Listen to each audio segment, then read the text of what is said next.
Alright guys, welcome to your 13th html5 tutorial, and in this tutorial I'm going to be finishing styling our awesome website.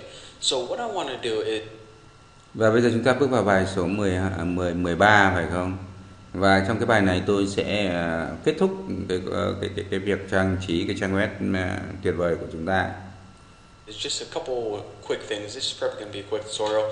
And the very first thing I want to do is I want to style these articles. So I want to give each of these articles their own border and background and padding. So Việc đầu tiên tôi muốn trang trí mấy cái bài báo này, tôi muốn nó có cái đường viền riêng, có màu nền riêng, rồi có những cái lề liếc riêng. in order to do that, I need to go ahead and style this crap right here.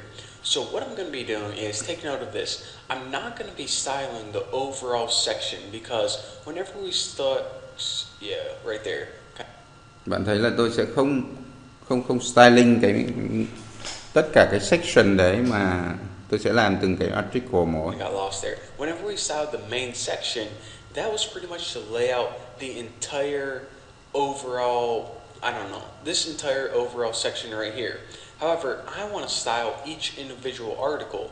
So in order to do that, if we look at our HTML file, we have these individual article tags. So that's where we're going to be styling.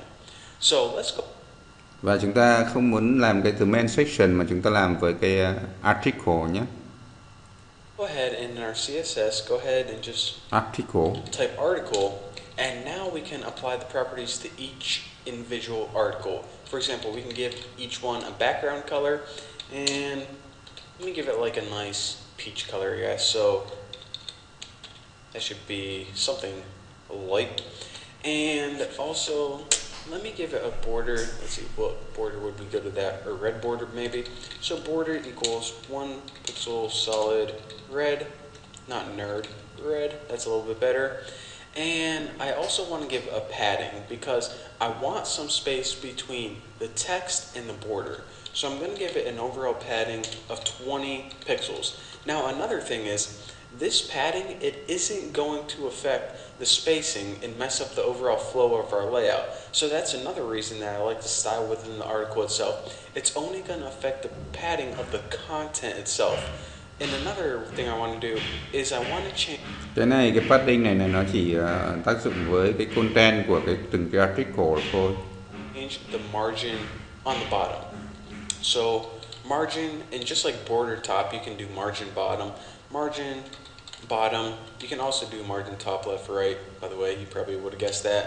And let me just give it like 15 pixels or something. And this is pretty much going to separate it from the other article underneath it. Và cái margin bottom này để làm gì? Để cho từng cái article này nó cách nhau 15 pixel nhé. So now, if I go ahead and refresh this, I can see that each of my articles now has a nice peach background, a red border, and that margin 15, this is what that is right here. Pretty much gives. Đây chính là cái margin 15 này, nó là cái bên ngoài của từng cái article. Mỗi article nó cách nhau 15 pixel. Và như thế là chúng ta thấy một cái trang web rất là đẹp, đúng không? Some spacing between each article, and if we were to put another one under this, then there would be a margin as well. So the only other thing I want to adjust is this, my little signature written by Bucky Roberts. Usually whenever you're writing an article, this appears on the right hand side and underneath it a little bit. So I just. Và cái điều cuối cùng này tôi muốn làm là tôi muốn trang trí một chút với cái written by này, tức là tác giả của những cái bài báo này. Tôi làm trang trí nó một chút nhé. I want to go ahead and text the line, our little signature, to the right. Now if we say written by Bucky Roberts, let's go ahead and hop over into our HTML. And our written by Bucky Roberts is actually part of the footer. Not only the footer, but it's part of the article's footer. As you can see, the footer is a child of article. Và chúng ta hãy nghiên cứu nó một chút. Nó nằm ở trong cái footer và trong cái paragraph footer. Nhưng mà footer không phải cái footer của trang web, mà footer của article. Được chưa?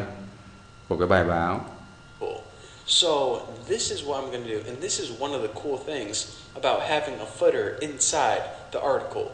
So instead of a footer like this, don't do that because I think in this case we have a footer outside. So if we would try to align that to the right, it's going to try to align this. So what we want to do is Và các bạn đừng đánh như thế này, bởi vì nếu mà chúng ta tác động vào cái này có nghĩa là chúng ta tác động vào cái footer của toàn bộ trang web nhé.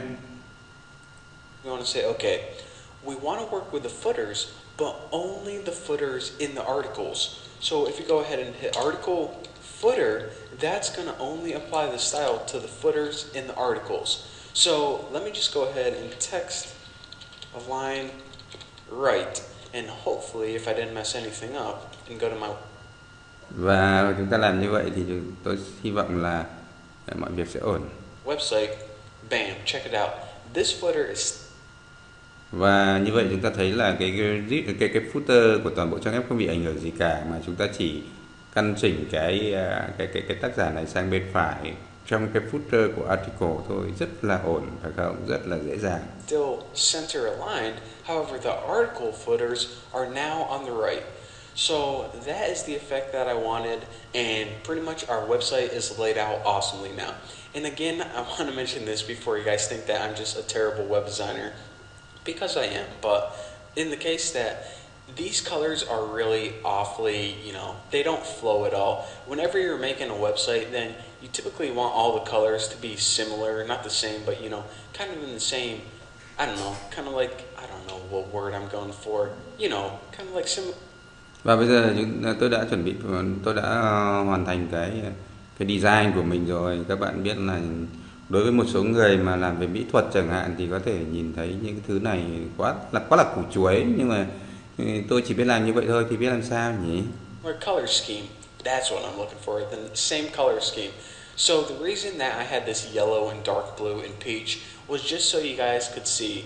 But typically when you're making a website, make sure it's in the same color scheme and not this random crap right here. So anyways, in the next tutorial, I'm going to be showing you the brand new flexible model, or excuse me, I think it's called the flexible box model technique. So this technique is called the traditional box model. It's pretty much how I laid out all my websites in the past because it's a really easy and simple way to get a nice layout. However, HTML5 and CSS3 came up with this new thing called flexible box model, and they're actually still incorporating it into browsers right now. So we need to add some little tricks before we start working with it. But I'm going to be talking about all that in the next tutorial. So thank you guys for watching. Don't forget to subscribe, and I will see you guys next time. Và cái bài tới chúng ta sẽ làm việc với những thứ rất là thú vị nhé.